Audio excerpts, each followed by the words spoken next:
Hello students, my self मेघना miss.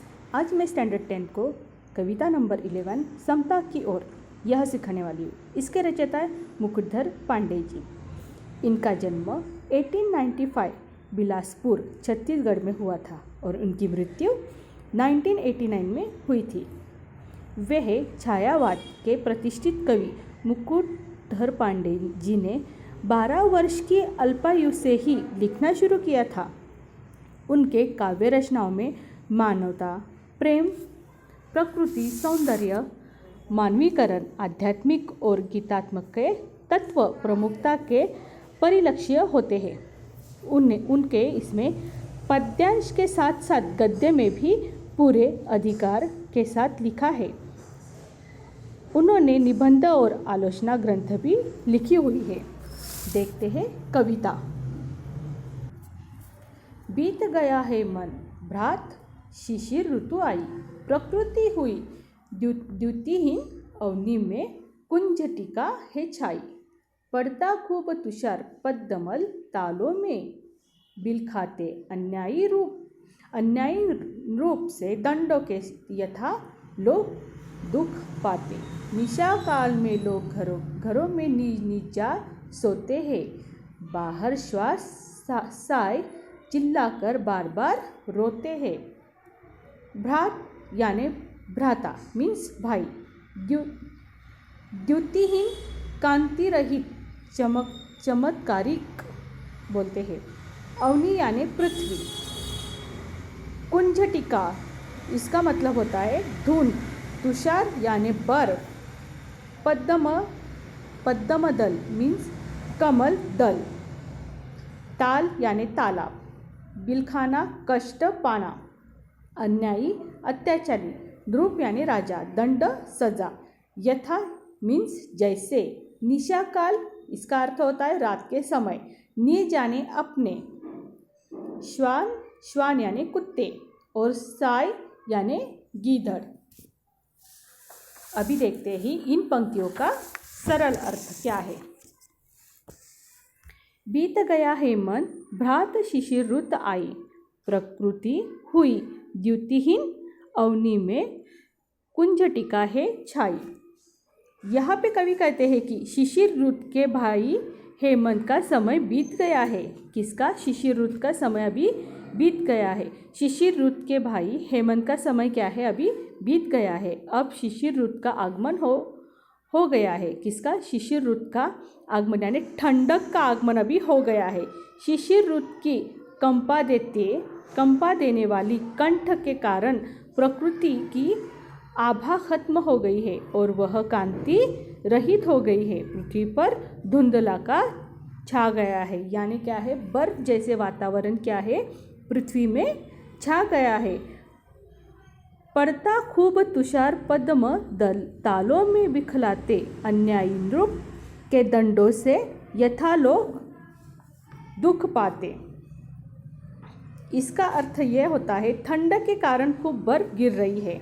क्या है? ठंड के कारण बहुत सारी बर्फ जो है वो गिर रही है। इससे तालाबों में खिले हुए कमल के फूलों को बहुत कष्ट हो रहा है। ठंड हो रही है, बहुत दिन ब दिन ठंड बढ़ रही है और ऊपर से उसमें क्या है? बर्फ भी गिर रही है। इसके लिए वो जो कमल के फूल जो इतने सुंदर खिले थे उनको क्या है? नुकसान हो रहा है उनको बहुत कष्ट हो रहा है। कवि कहते हैं कि यह कष्ट कुछ उसी तरह का है जैसे किसी निर्दयी और अन्यायी राजा के तरह के दंडों से उसके राज्य की प्रजा दुखी होते। यानी जिस तरह से एक राजा अपनी प्रजा पे अन्याय करता है उसी तरह से आज ये बर्फ जो है वो कमल के फूल पे अन्याय कर रहा है। किस प्रकार? उसकी जो बर्फ है उसके ऊपर वो गिरा रहा है। निशा काल में लोग घरों में निज निज जा सोते हैं, बाहर श्वान साय चिल्लाकर बार बार रोते हैं। रात्रि के समय बहुत ठंड होती है। ऐसे समय में लोग क्या करते हैं? अपने घरों में सोते हैं। पर ठंड के मारे बाहर के जो कुत्ते और सियार जैसे जानवरों का बुरा हाल होता है। कुत्तों को ठंड लगती है, सियार को ठंड लगती है, इसलिए वो क्या है, ज़ोर ज़ोर से चिल्ला रहे हैं। यहाँ तक समझ में आ गया? आगे देखते हैं।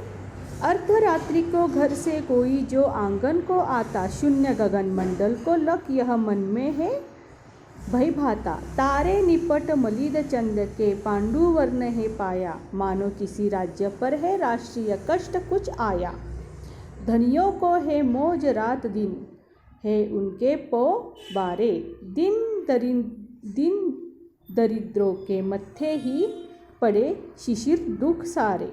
वे खाते हैं हलवा पूड़ी दूध मलाई ताज़ी, उन्हें नहीं मिलती पर सूखी रोटी और न भाजी। अर्धरात्रि मीन्स मध्यरात्र यानी आधी रात। आंगन घर के अंदर खुला छोड़ा हुआ जो भाग होता है उसे। लख यानी देख, निपट बिल्कुल, मलिन धुंधले, मलिन यानी धुंधले, पांडुवर्ण यानी पीलापन, लिए गए हुए रंग, मौज, मौज यानी मजा, पौबारे लाभ का अवसर, जिसको लाभ होता है उसका वो अवसर हम पाते हैं उसे बोलते हैं पौबारे यानी लाभ का अवसर मिलना। दिन गरीब और मत्थे यानी जिम्मे, इसके जिम्मेदार, ऐसे जो बोलते हैं उसे बोलते हैं मत्थे। अभी देखते हैं इसका अर्थ। अर्धरात्रि को घर से कोई जो आंगन को आता, शून्य गगन मंडल को लख यह मन में है भय भाता। आधी रात को यदि कोई व्यक्ति घर के आंगन में आकर निर्जन आकाश मंडल की ओर देखता है तो वहाँ का दृश्य देखकर उसे डर लगता है, क्योंकि पूरा अंधकार वो देखता है तो वो क्या करता है, डर जाता है अर्धरात्रि को जब वो बाहर आता है। तारे निपट मलिन चंद के पांडु वर्ण है पाया, मानो किसी राज्य पर है राष्ट्रीय कष्ट कुछ आया। ठंड भरे इस मौसम में आकाश के तारे भी धुंधलाते दिखाई देते हैं, यानी वो क्या है, फीके दिखते हैं। चंद्रमा का रंग पीलापन लिए हुए सफ़ेद हो गया है। इन्हें देखकर ऐसा लगता है जैसे किसी राज्य पर कोई राष्ट्रीय संकट आ गया है। तारों को और चंद्र को देखकर यानी चांद को देखकर ऐसे लगता है कि इन पे कुछ संकट आ गया है। इस पे कवि कहते हैं कि शिशिर ऋतु की कष्टदायी ठंड में धनी वर्ण के व्यक्तियों को आनंद ही आनंद है। वे रात दिन मौज मजा करते हैं और प्रसन्न रहते हैं, लेकिन गरीबों और दरिद्रियों के लिए शिशिर ऋतु को ठंड में दुख ही दुख होते, यानी जो गरीब लोग होते हैं उनके लिए ये जो मौसम रहता है वो दुखी रहता है। धनियों को है मौज रात दिन है उनके पोबारे, दिन दरिद्रों के मत्थे ही पड़े शिशिर दुख सारे। धनिक वर्ग के लोग हलवा पूड़ी और ताज़ी दूध मलाई खाते हैं और ठंडक का आनंद लेते हैं, लेकिन गरीब और दरिद्रियों को सूखी रोटी और सब्जी भी नसीब नहीं होती है। यानी जो अमीर लोग रहते हैं वो ठंड के मौसम में हलवा पूरी वगैरह शीरा जो होते हैं जो भी है वो अच्छे से खा के उसका मज़ा वो लेते हैं, लेकिन जो गरीब लोग होते हैं उनको वह भी नसीब नहीं होती है। आगे देखते हैं। वे सुख के रंगीन कीमती ओढ़े शाल दुछाले, पर इनके कंपिल बदनों पर गिरते हैं निज पाले। यानी अधिक वर्ग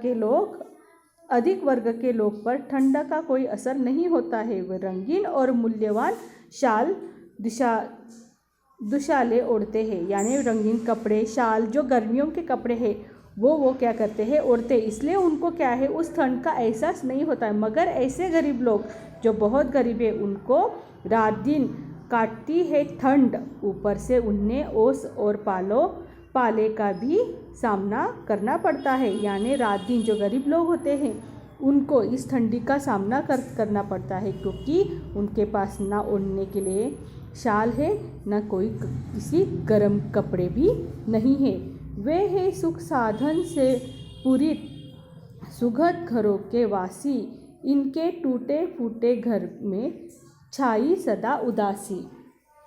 धनिक वर्ग के पास सुख के तरह तरह के साधन होते हैं।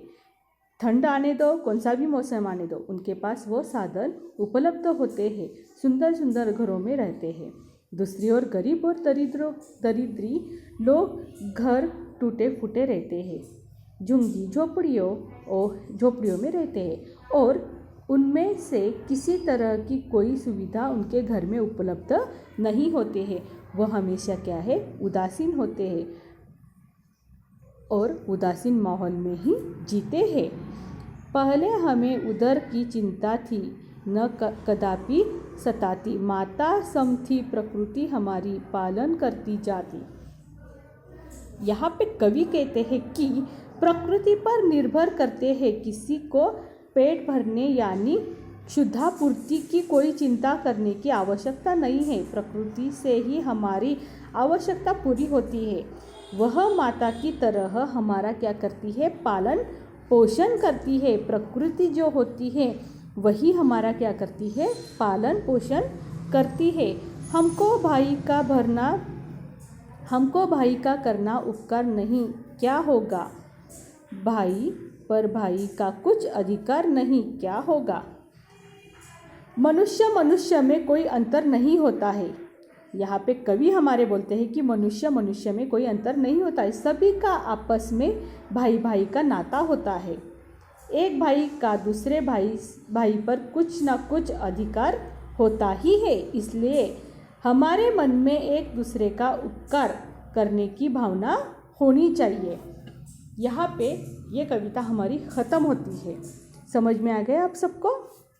Bye bye.